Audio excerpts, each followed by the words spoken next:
Ladies and gentlemen, we are back down here in Porchville. How you doing? Woo! Yeah. Facebook, Instagram, Twitter. You can find us all over those. And if you want to send us an email, send it to porchmail@porchvillepod.com. Let us know how we're doing. Let us know what you want to hear. Good, the bad, the ugly, all that good stuff. Speaking of the ugly, Matt, how you doing, brother? What's happening? I love that introduction. That was actually good. I did not even plan that, if you can believe it. It just sounded so natural. It flowed perfectly. Yeah. You just naturally know that I'm ugly. I've heard. You can just look at me. How you doing? Doing all right? I'm doing good. Sorry, I'm kind of struggling, man. I got some new headphones because I broke mine. So they Yeah, I could see Katie's name written on your headphones. Yeah. You're wearing your wife's headphones. Well, they're not fitting very well. It's very uncomfortable. Not a fan. So maybe it's the little pony emblem. Tim Martin is here from the Newberry City Commission. Yes, sir. And I am also here with Mr. Joe Herschel. Yes. Joe, how you doing? I'm very good. Good to be here. Excited to be Well, here. welcome back. It's been a little while. It's been a second. How you been? Good. Busy. Doing all right? Crazy. Stay crazy. Crazy in many respects, but it's good to be here. Yeah. Well, Tim is leading up the charge for Springs County. And that's why we called you up and said, hey, man, come on the show tonight because we got a lot of questions, and I know a lot of people out there have a lot of questions, and but I know there's a lot of people that are really into it. Yes, so, there sure is. So what is going on? What kind of an undertaking is it to start a whole new county in 2020? Well, since it hasn't been done in nearly 100 years, I would say monumental is a pretty good adjective. 100 years. Hard work and difficulty has never deterred me from anything else. So Well, that's good. hey, I appreciate you contacting me and asking me to come on over here. I like the longer format. Yeah. It's nice setting. to really It's talk real good. about Yeah. ideas and air them out, and really let the people out there who are a lot of the people that are getting behind this idea, let them hear what it's all about. So. Yep. Maybe we should start at the beginning for some Yes. listeners who don't know what Springs County, the concept is, and just some of the rationale behind how the idea was formatted and where we're at in the process now. Sure.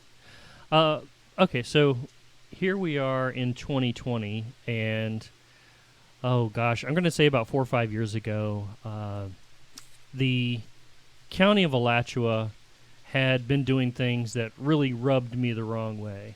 Let's say Yep. we Yeah, that's going around. yeah, Feel that one. as you mentioned on the opening there.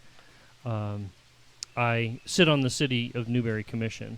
Now, of course, my little asterisk disclaimer is I'm wearing my citizen Tim Martin hat tonight, so it doesn't really have anything to do with the city. But I'm sitting on the city dais, and we're opening bid packages for a sidewalk project. Mm-hmm.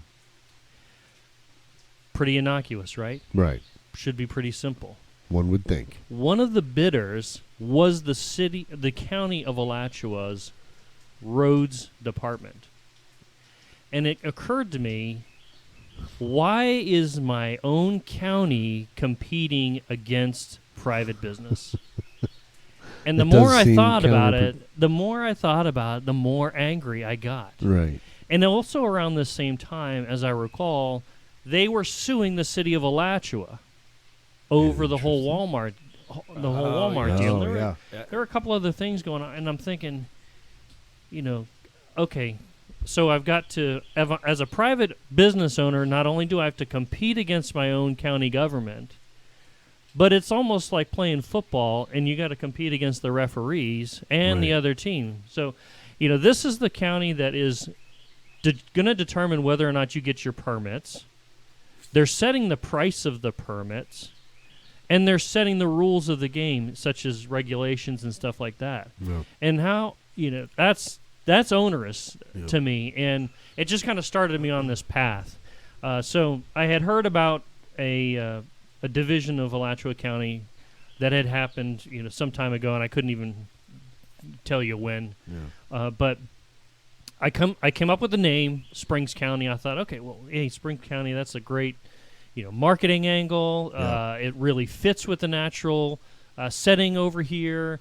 It tells a story in itself. Tells absolutely. you what we're and all I about. And I thought, hey, well, I'm obviously going to have to reach out to the folks in High Springs. Right. Hey, here's a carrot for them. It kind of almost fits into their name. So one thing led to another, and I contacted a couple of my circle of influence friends, and I said, hey, what do you think about this? And we kind of put it out there, and we started putting it out there, and there was a significant interest level at the onset. But as things go, as life changes, things drop down the priority list. Sure. And there was essentially just kind of a lull. But here we are. Fast forward 2020. COVID comes through, and a lot of the underpinnings of bad government were still there. Right. And this was really a catalyst. This really got people off the couch contacting me about what to actually do. Mm-hmm. And here we are sitting on the front porch. I like it. Boom. So you will know more about this than I, but isn't there an element of taxation without representation? There's people in Alachua County who have to pay taxes to the city of Gainesville. However, they do not have a say in city commission. Is that correct? Are you?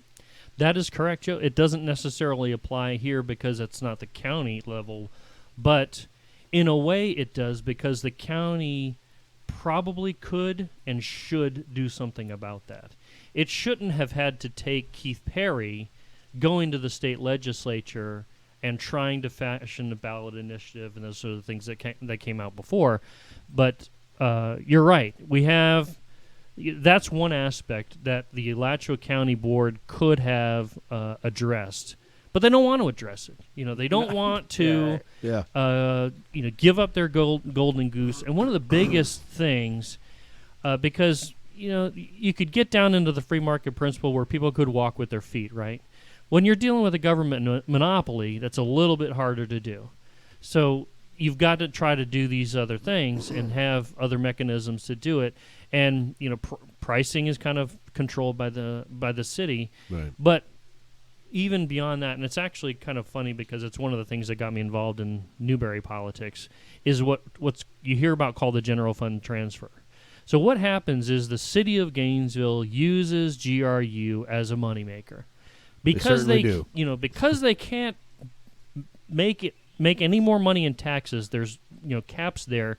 They just drive up the cost of electricity, and they take the money that they make over there. They general fund transfer it over to the general fund, which serves the city citizens of Gainesville. So you have, as Joe was saying, county residents funding city projects, and they have nothing to say about it. And you mentioned Keith Perry earlier. Yep. Last fall, and I hope my timeline is correct, he attempted to have there was a ballot initiative for oversight of GRU, the slush fund, if you will. Yep. And being 67 counties in the state of Florida, we have the highest priced utility service here at GRU.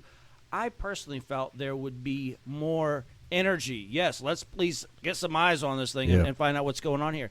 Yet, the City Commission of Gainesville, many of the Gainesville elite politicians, the Lauren Poes and such, came out and decried it as Republican scare tactics, and the measure was voted down. And to no one's surprise, what has happened to GRU since? Rates go up. Through the roof. What are they trying to do with their own salaries now? You see this in the COVID crisis. They're attempting to raise that.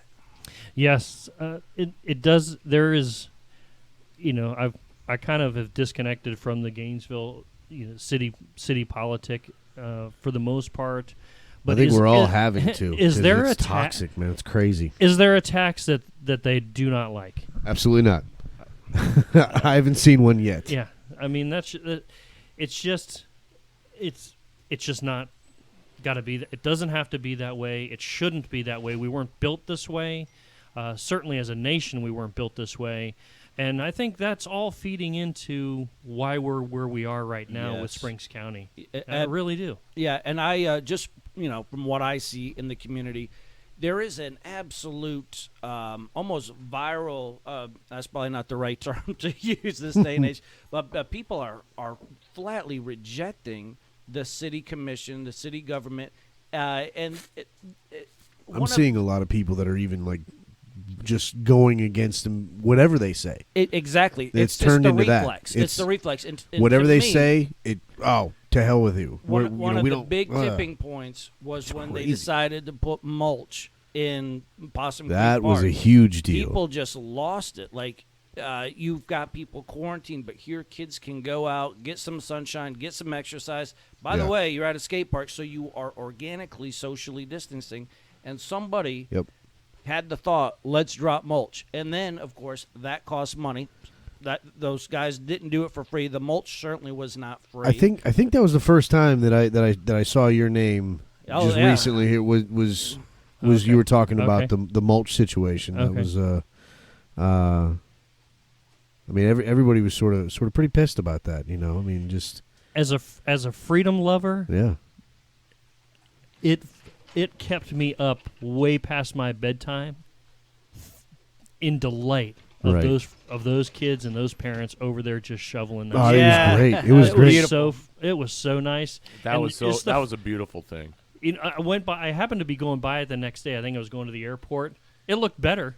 It looked better after the kids were done with it. And that's what I said. Look at this. Now they've got all this beautiful mulch spread out all around the edges. It was fantastic.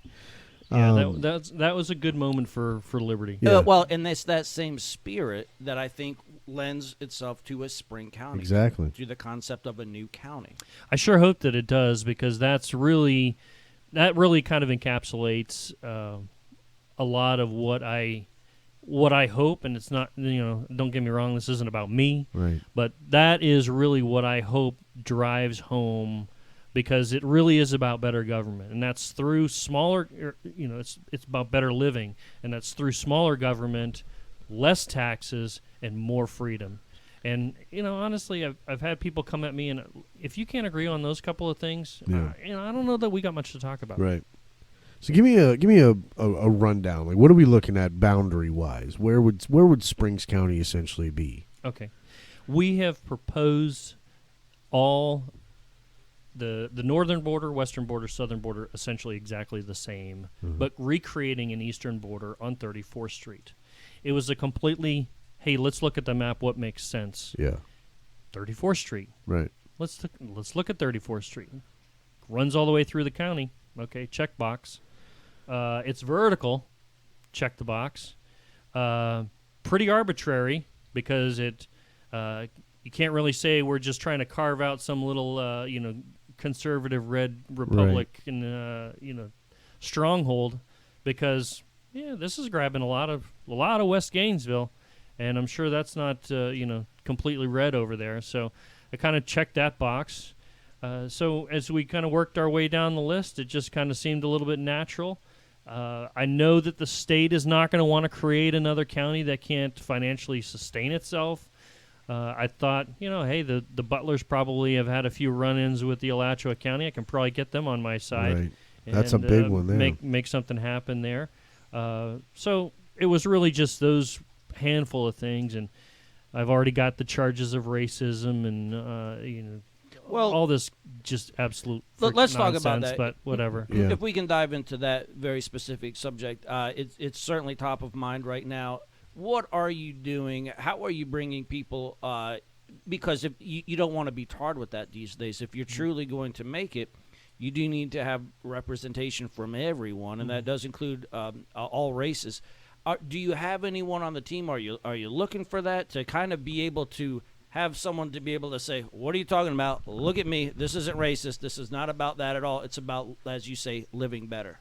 Yeah, I'm totally an open book. I say what I mean what I say, and I'm really, 99% of the time I'm not, blowing smoke at all.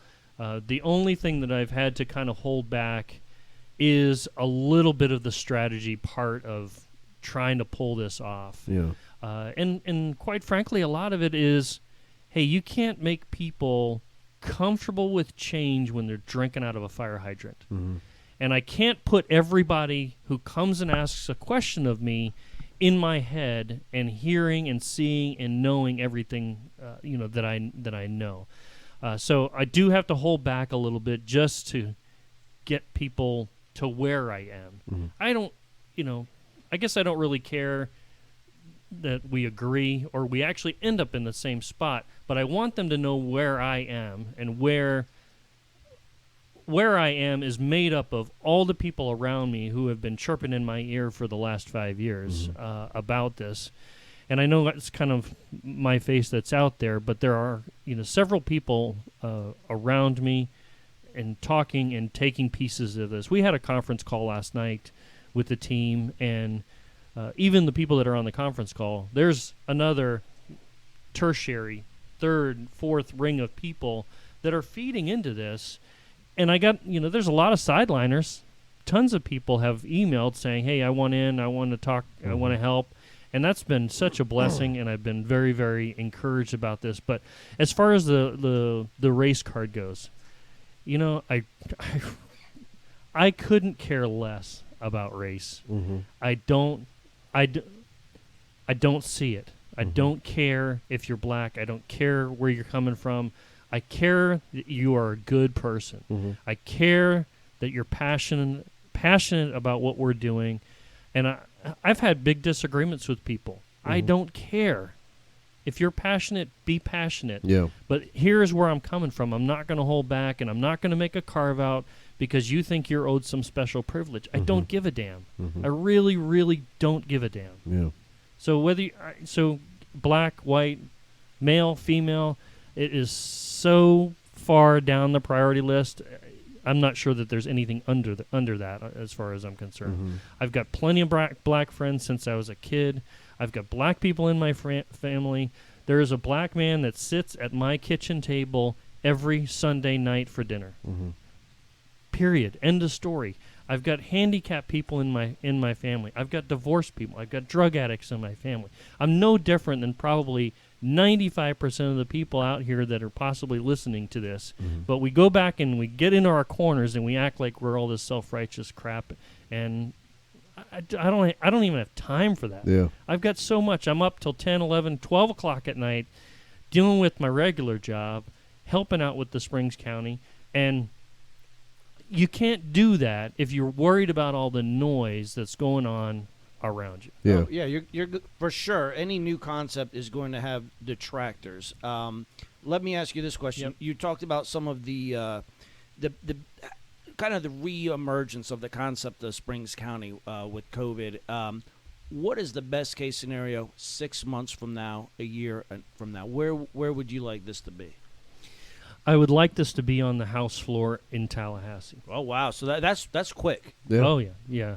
Well, certainly there's a level of we have ripped the Band-Aid off.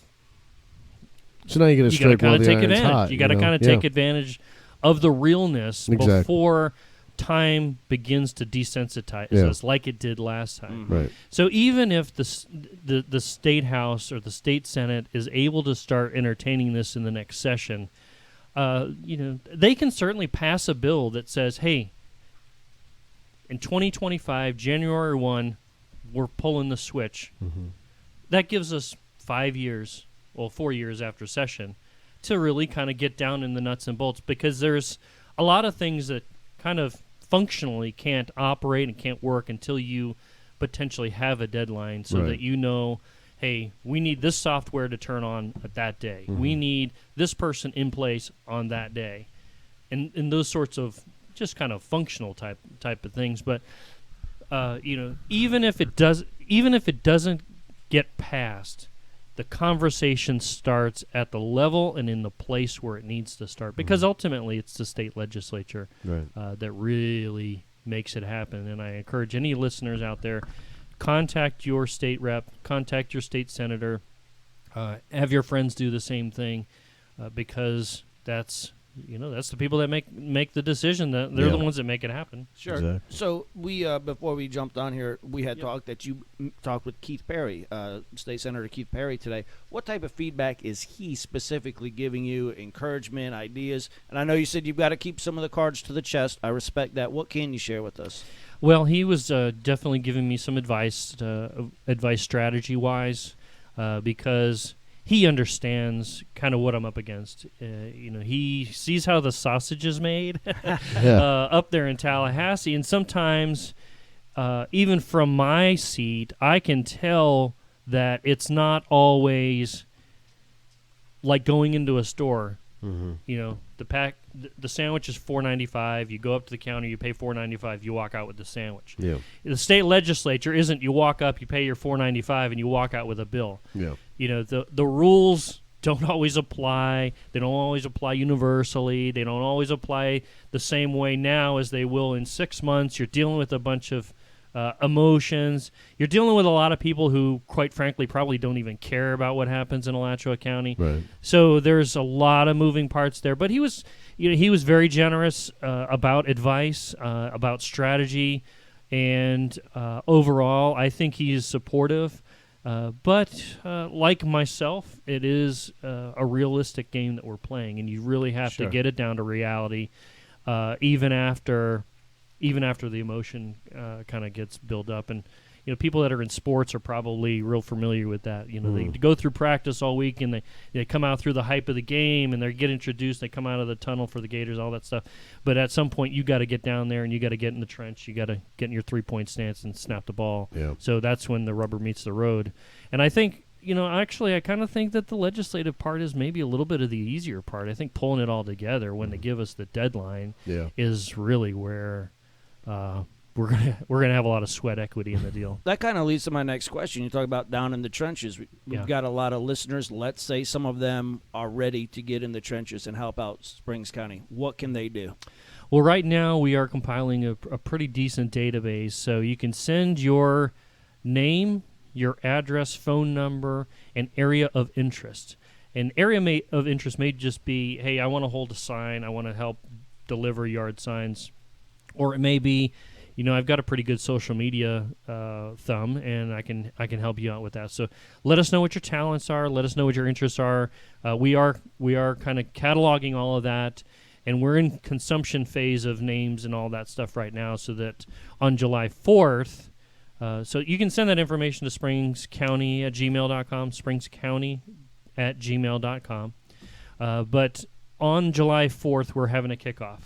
It's going to be in just near downtown Newberry on a great property that actually is owned by a woman named Laura, and she already has a stage, a big 100-inch screen, sound system. I like Laura. There at the property. Laura sounds like she knows how to party. Laura she's got it going on. So we're going to have that kickoff on July 4th, and it's really going to be a working kind of event. And what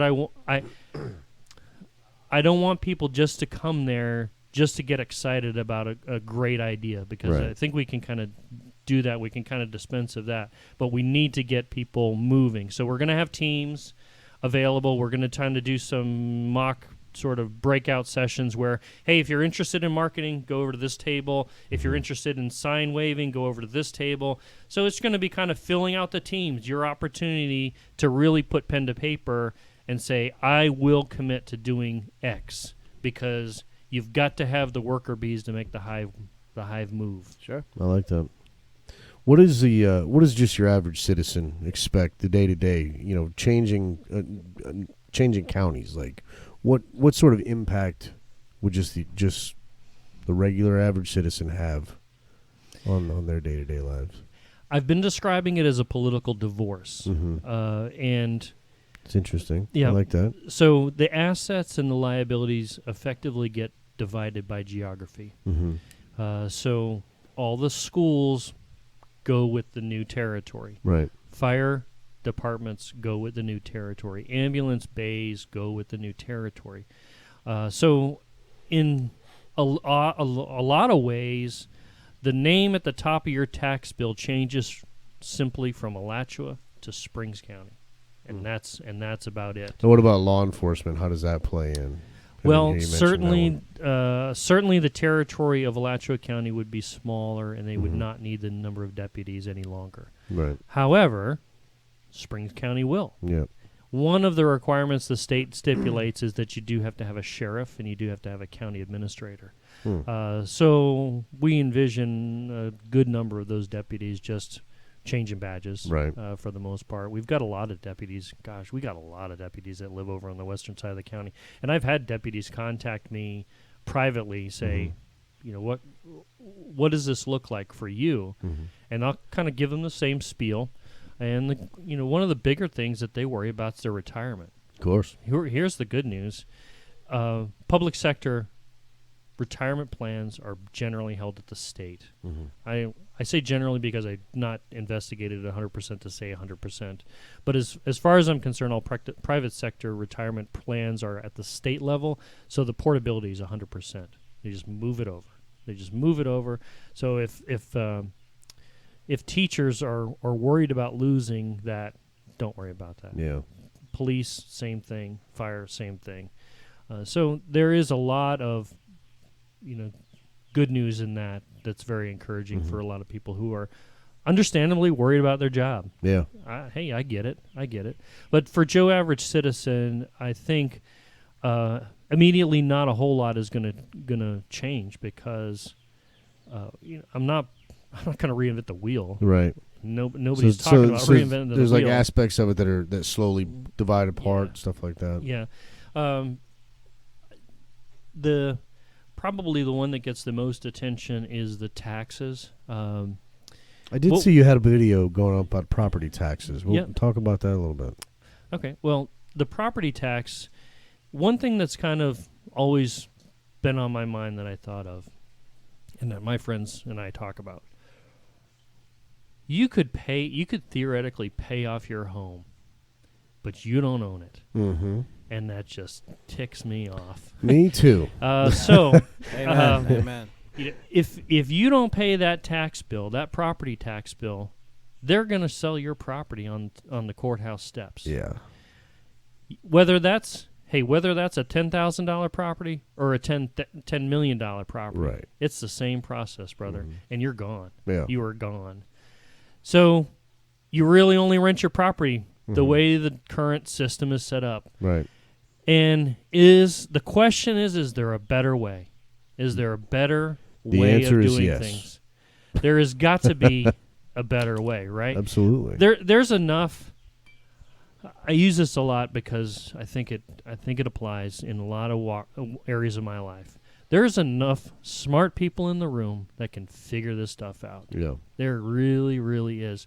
So what the video, what you were talking about was, hey, let's discuss and ferret out the ins and outs of whether we could get rid of the property tax and with it get rid of that idea that they could just sell your house on the courthouse steps. Can we get rid of that and replace it with a sales tax? I used the phrase consumption tax on the video, which was probably a bad on my part. I probably should have just straight up said sales tax. And a little of the model there is the flat tax. A little of the model there is the state sales tax.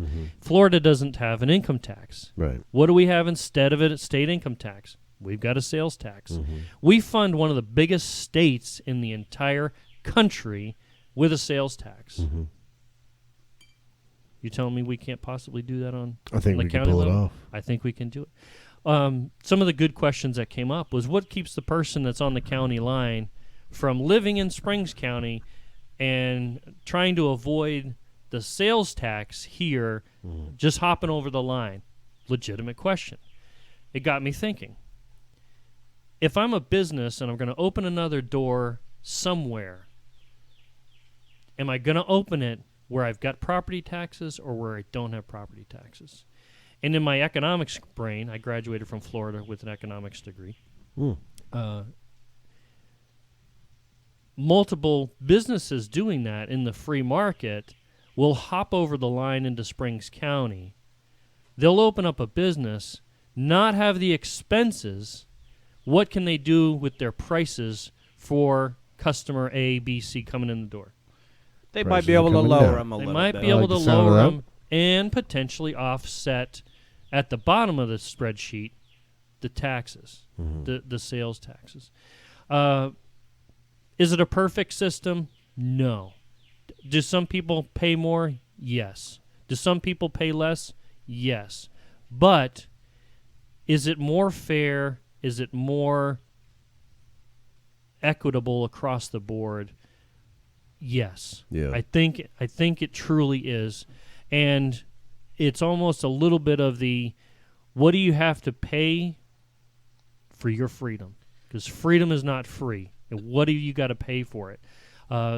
And that's where my head goes. Well, I like that your head is there because you're right. That does put a direct, in opposition, a citizen to government. If government can seize a property for whatever the value it is and turn around and sell it and pocket that money, they're financially incentivized to oppose their citizen. That's a problem.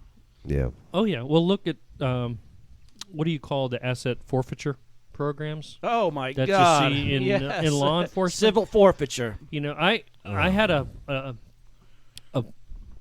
I think it was a deputy. Anyway, somebody from the law enforcement community had told me one time there was a sheriff down in South Florida. When he wanted to make money, he would sit on the south side of 95. When he wanted to get drugs, he'd sit on the northbound side of I-95. Makes sense. Yeah, it makes And complete sense. just start fishing.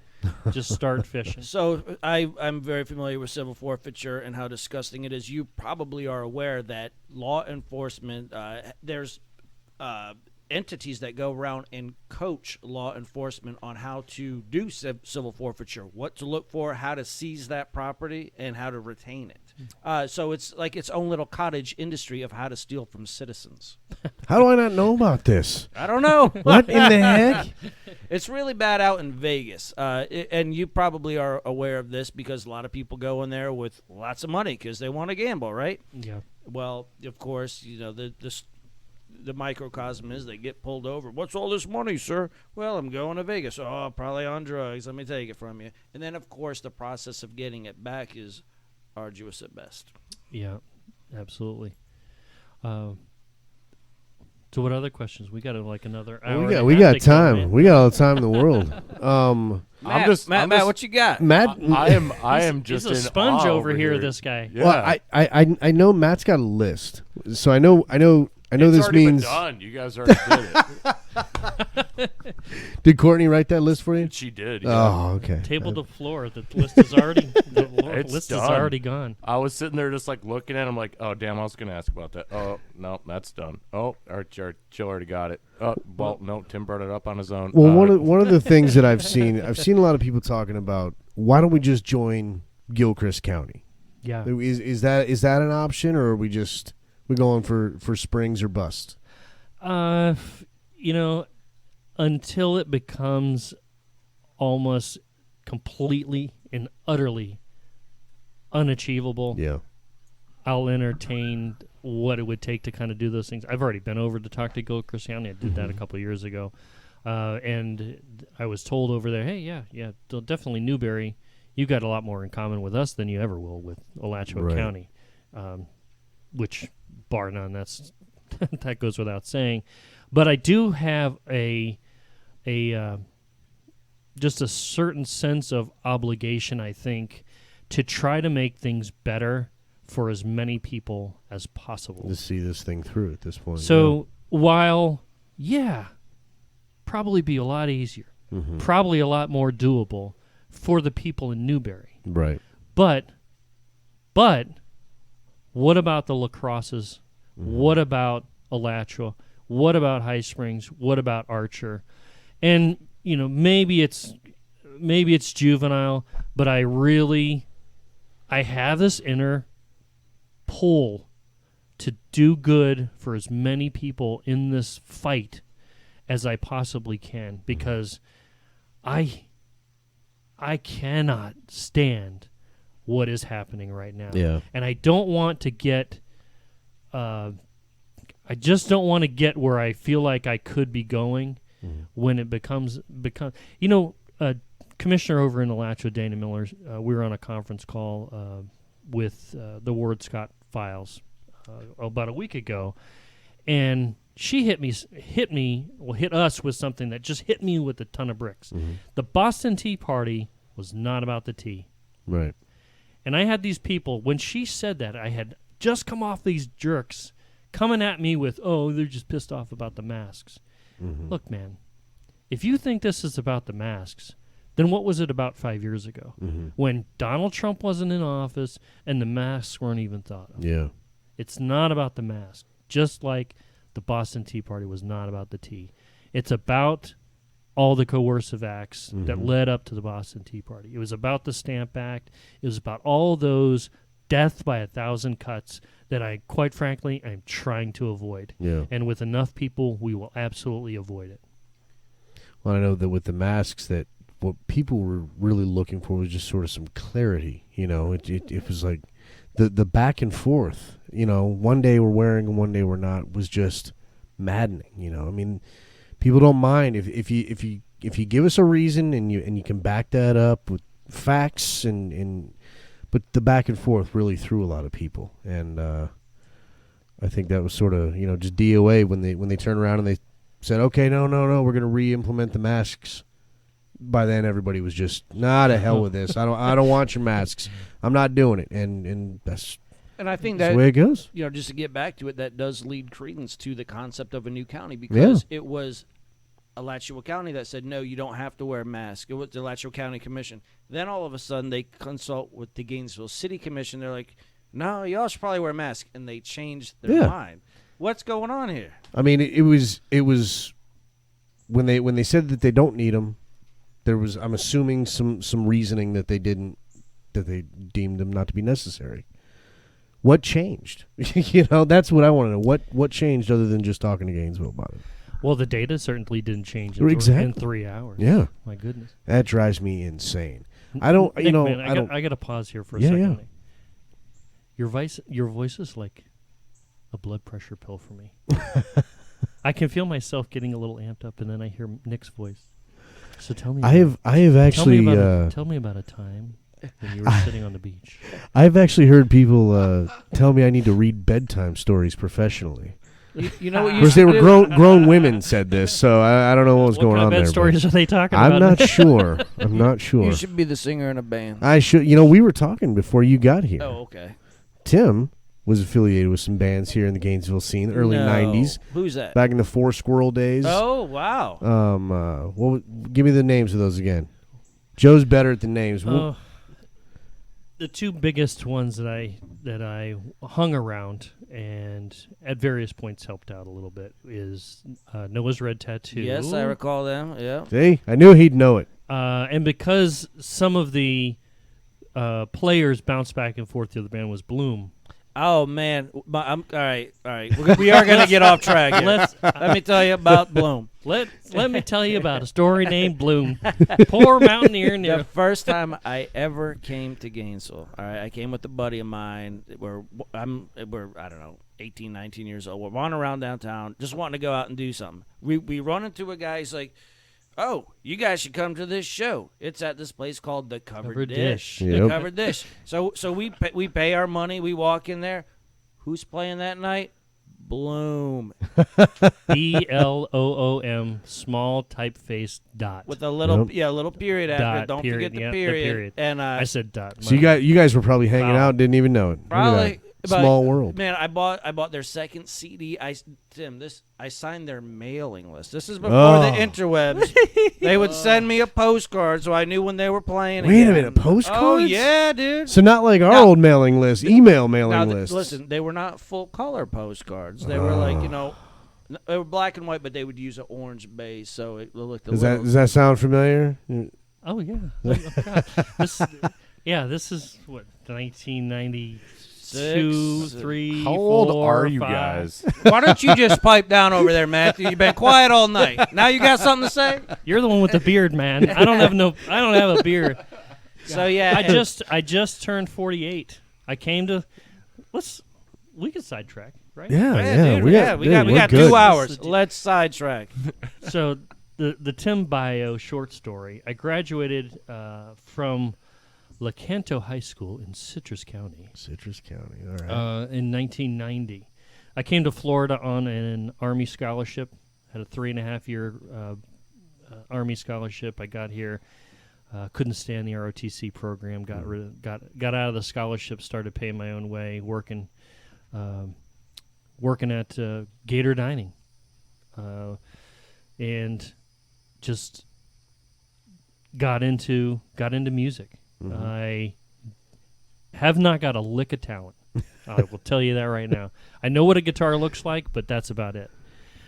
Same with this guy. But Same with this guy over here. hey, I could do, I can spell I guitar. can I just want to point out to everybody that Nick was pointing at Joe when he said that, not me, which is the funny part because he should have been pointing at me.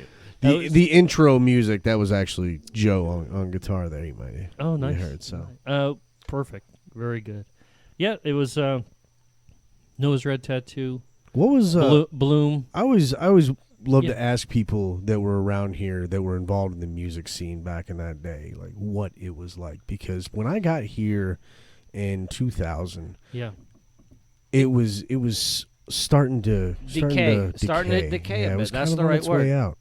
And Yeah. Joe and I that was right around the time we started in this scene around Gainesville, and it wasn't great, but we had always heard the stories of the glory days, the how nostalgia. amazing it was, Yeah, a lot of people had kind of billed it as Seattle Southeast. I had been told. I like the sound of that. That's sexy. I had been told the For Squirrels, for instance, were signed to Sony 550 as basically a compliment to Pearl Jam. Really? That was the Wow. kind of talent. And, you had people like Travis, who is probably the best guitarist I've probably ever seen, Yeah. next to somebody like a Brandon Moore, that just blew me away. Mm-hmm. I was completely young and naive, but so were they at the same Best time. times, ain't it? And, you're out till, dark 30 in the morning, reliving just the phenomenal show. Mm-hmm. And it was great because people, like I was telling you before we got on air, people actually played instruments. Yeah. They actually created the music. There was passion in that yeah, music and yeah. that message. Yeah, and it's like I said, it is kind of very nostalgic kind of feeling, so to speak, but it was probably, I'm going to guess, around American Idol time when things really started to go off the cliff. So Right. Because you didn't have to cut your teeth at a covered dish, at a hardback, at the umpteen places that those guys used to go and play. You didn't have to prove yourself. I remember when the guys got signed, and at that point you had to sell a certain number of records, and I've kind of forgotten what it was, over and over again on your own before you even got the smell test. Mm-hmm. And if you got a guy from a label to your showcase, that was a big deal. Not only because we were Yes, it was. not only because we were 20 years old, Yeah. but it wasn't that easy. Now you've got people that come out of nowhere Yeah. that have really On the internet, they've become a product yeah. versus creating a And product. but it's so much easier to get what you're doing out there Yeah, nowadays it too. is. Let me It jump is. in on this. All right, so I have a few thoughts, and I do believe it was really, Nick, about the time we started hitting the ball that you could kind of see the petals on the rose was falling off. And I Yeah. think there's a couple things. That's a nice way of putting it. Couple things that went into that. One, Tim, you'll remember this. Gainesville, you used to be able to party all night long. You used to Mhm. be able to go. And I think it was when Simons and all that started getting loud in the very late 90s when they moved it to a 2 a.m. shutdown. In the past, you could just go and go and go. Not that people were necessarily performing at shows at 3:30, although that certainly that would happen. But